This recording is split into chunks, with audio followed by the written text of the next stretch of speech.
Ito na po mga kapatid, ang talagang mag-e-educate sa ating lahat. Ito na po ang I Saw the Signs.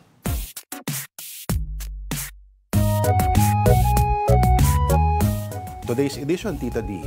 Pakiayos naman. Pakiayos naman. Okay. Pakiayos ang pictures, sabi ni Little Doggy.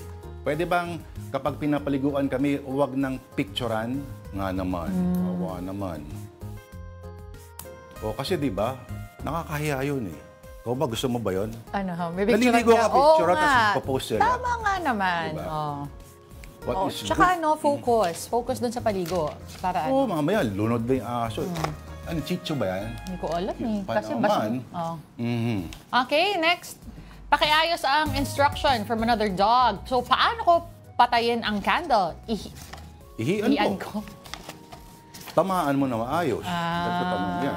Hindi ganun kadali yan. Medyo baboy nun ha. Okay. Sige, next. Candle. Candle talaga.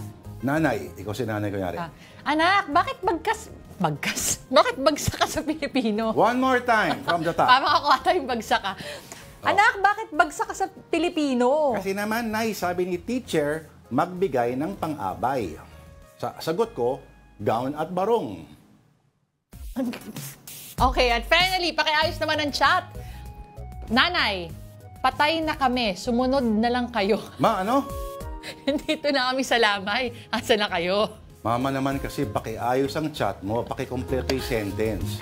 Dapat nasa Oo. may patay. Kami ay nasa may patay. Ganun dapat. Ano? Or nasa burol na kami, tapos. Pwede. Pakailan na sa patay, di ba? Huwag naman gano'n. Huwag naman po gano'n. Alright, pag may nakita po kayong mga signs, please send them to us at afternoondelighton@gmail.com.